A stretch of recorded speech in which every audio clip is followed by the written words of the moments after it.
Hello दोस्तों, स्वागत है आपका अपने यूट्यूब चैनल गायत्री मेडिकल में, जहां आप पाते हैं दवाइयों की संपूर्ण जानकारी। आज के इस वीडियो में हम बात करेंगे ओलांजिपिन टेबलेट के बारे में। यह टेबलेट मानसिक बीमारी को ठीक करने के लिए यूज की जाती है।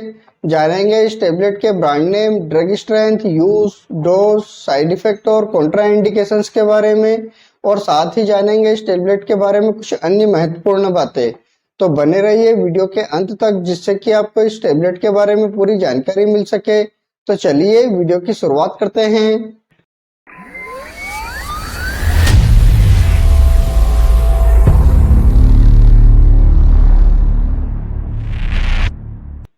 ओलांजिपिन टेबलेट की बात करते हैं तो यह एक एंटीसाइकोटिक मेडिसिन है, जो कि अटॉपिकल एंटीसाइकोटिक क्लास की दवा है। यह टेबलेट ब्रेन के केमिकल पर असर करके अपना काम करती है। यह टेबलेट मानसिक बीमारी जो कि 13 साल से ज्यादा की उम्र के लोगों को ठीक करने के लिए यूज की जाती है। और यह टेबलेट जब डॉक्टर द्वारा पेशेंट को प्रिस्क्राइब की जाती है तो उसको अदर एंटीसाइकोटिक मेडिसिन भी प्रिस्क्राइब की जाती है। और ओलांजिपिन आपको टेबलेट तथा इंजेक्शन के फॉर्म में मार्केट में आसानी से मिल जाता है, लेकिन इस वीडियो में हम सिर्फ टेबलेट के बारे में बात करेंगे। अब बात कर लेते हैं ड्रग स्ट्रेंथ की। इस टेबलेट के ड्रग स्ट्रेंथ की बात करते हैं तो यह आपको 2.5 mg, 5 mg, 7.5 mg, 10 mg तथा 20 mg के अलग अलग स्ट्रेंथ में मार्केट में आसानी से मिल जाती है। अब बात कर लेते हैं ब्रांड नेम की। इस टेबलेट के ब्रांड नेम की बात करते हैं तो यह आपको मार्केट में बहुत सारे ब्रांड नेम से मिल जाती है, जैसे ओलेंज, ओलन, ओलीजा, ओलीमेल्ट। ये कुछ पॉपुलर ब्रांड नेम में हो सकता है आपके एरिया में किसी और ब्रांड नेम से मिले तो आप उसे भी यूज कर सकते हैं। अब बात कर लेते हैं प्राइस की। इस टेबलेट के प्राइस की बात करते हैं तो एक स्ट्रिप की एवरेज प्राइस 35 रुपए से लगाकर 190 रुपए तक होती है। और जो यह प्राइस है ब्रांड टू ब्रांड तथा एमजी के अकॉर्डिंग अलग अलग हो सकती है। जो आपको सस्ती लगे आप उसे खरीद सकते हैं। अब बात कर लेते हैं यूज की। इस टेबलेट के यूज की बात करते हैं तो जैसा कि हम जानते हैं कि यह एक एंटीसाइकोटिक मेडिसिन है और इसका यूज मानसिक बीमारी को ठीक करने के लिए किया जाता है। ओलांजिपिन टेबलेट का मुख्य यूज सिजोफर्निया तथा बाइपोलर डिसऑर्डर को ठीक करने के लिए किया जाता है। इन दोनों बीमारियों को डिटेल से जान लेते हैं, क्योंकि व्यक्ति को इस बीमारी में बहुत ज्यादा कंफ्यूजन होता है। इसमें जो सिजोफर्निया है यह एक मानसिक बीमारी है। इसमें व्यक्ति साइकोसिस का शिकार हो जाता है। मतलब व्यक्ति ऐसी मानसिक स्थिति में पहुंच जाता है जिसमें व्यक्ति वास्तविकता और काल्पनिकता में डिफरेंस नहीं कर पाता है, उसे बहुत ज्यादा कंफ्यूजन होता है। इसके लक्षण की बात करते हैं तो इसमें हेलुसिनेशन, जिसे हम मतिभ्रम कहते हैं। इसके अलावा डीऑर्गेनाइजेशन थिंकिंग, जिसे हम हिंदी में हतोत्साहित सोच कहते हैं। इस प्रकार के कुछ लक्षण दिखाई देते हैं तो उसे हम सिजोफर्निया कहते हैं। बाइपोलर डिसऑर्डर की बात करते हैं तो यह भी एक मानसिक बीमारी है। इसमें व्यक्ति को दोहरी बीमारी होती है, यानी कि वह व्यक्ति कई बार बहुत ज्यादा डिप्रेशन में हो जाता है और कई बार बहुत ज्यादा एक्साइटेड हो जाता है। जब जैसे किसी स्टूडेंट की एग्जाम पास में आ जाती है और जब पढ़ने के लिए सिलेबस देखता है तो सिलेबस देखने के बाद वो डिप्रेशन में आ जाता है और उसे लगता है कि अब मैं इसे पढ़ नहीं पाऊंगा। लेकिन कुछ समय बाद वो बहुत ज्यादा उत्साहित होकर पढ़ने लग जाता है और कुछ समय पढ़ने के बाद वापस से डिप्रेशन में आ जाता है और उसे लगता है कि मैं इसे पढ़ नहीं पाऊंगा। इस प्रकार जो समस्या होती है उसे हम बाइपोलर डिसऑर्डर कहते हैं। यह समस्या किसी को भी हो सकती है, यह सिर्फ मैंने आपको एग्जाम्पल दिया है। सिजोफर्निया तथा बाइपोलर डिसऑर्डर, इन दोनों ही बीमारी में ओलांजिपिन टेबलेट का बहुत ज्यादा यूज किया जाता है।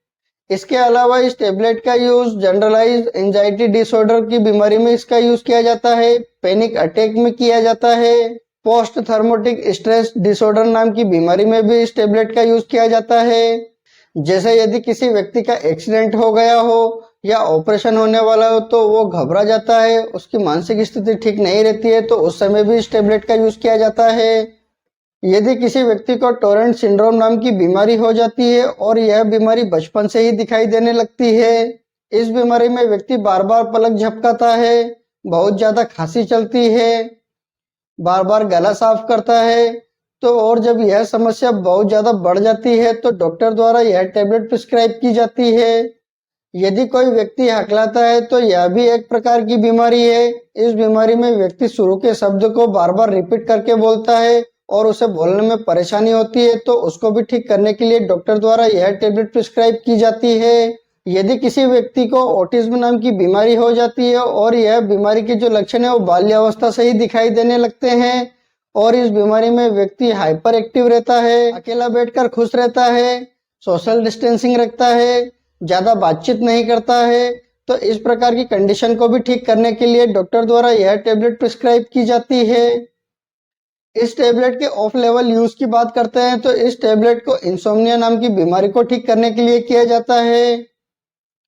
इस बीमारी में व्यक्ति को नींद नहीं आती है, नींद आने के बाद बार बार नींद खुल जाती है, तो इस कंडीशन को भी ठीक करने के लिए इस टेबलेट का यूज किया जाता है। इस प्रकार इन सभी बीमारियों को ठीक करने के लिए इस टेबलेट का यूज किया जाता है।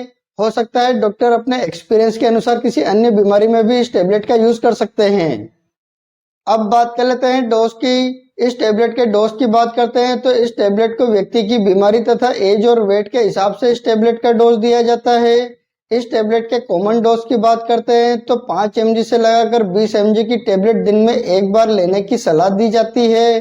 इस टेबलेट को 2 हफ्ते से लगाकर 4 हफ्ते तक दिया जाता है और उसके बाद इसे मेंटेन थेरेपी के रूप में इसे फिक्स डोज पर दिया जाता है, जैसे 6 महीने, 1 साल, 2 साल, इस प्रकार उसे पेशेंट की नीड के अकॉर्डिंग इसका डोज दिया जाता है। कई बार इस टेबलेट को दिन में 2 बार दिया जाता है तो उस समय व्यक्ति की जो 10 mg की टेबलेट है उसे 5 mg सुबह और 5 mg शाम को डिवाइडेड डोज में दिया जाता है। इस टेबलेट को लेते समय एक बात का आप विशेष ध्यान रखें, यदि आप इस टेबलेट का यूज कर रहे हैं तो इसे 20 mg से ज्यादा नहीं लिया जाता है। इस टेबलेट का ओवरडोज बिल्कुल ना लें। यदि आप ओवरडोज लेते हैं तो आपको किसी भी प्रकार का नुकसान हो सकता है और इस टेबलेट को रात को सोते समय लेने पर बहुत अच्छा रिजल्ट मिलता है। अब बात कर लेते हैं साइड इफेक्ट की। इस टेबलेट के साइड इफेक्ट की बात करते हैं तो इस टेबलेट के कुछ कॉमन साइड इफेक्ट हो सकते हैं, जैसे dizziness, drowsiness, sleepiness, dry mouth, weight gain, weakness, erectile dysfunction, constipations, इस प्रकार के कुछ कॉमन साइड इफेक्ट हो सकते हैं। इसके अलावा अगर और कोई साइड इफेक्ट होते हैं तो इस टेबलेट को लेना बंद करें और अपने डॉक्टर से कंसल्ट करें। अब बात कर लेते हैं कॉन्ट्रा इंडिकेशंस की। इस टेबलेट के कॉन्ट्रा इंडिकेशंस की बात करते हैं तो यदि किसी व्यक्ति को इस टेबलेट से किसी भी प्रकार की कोई प्रॉब्लम होती है तो आप इस टेबलेट का दोबारा यूज न करें।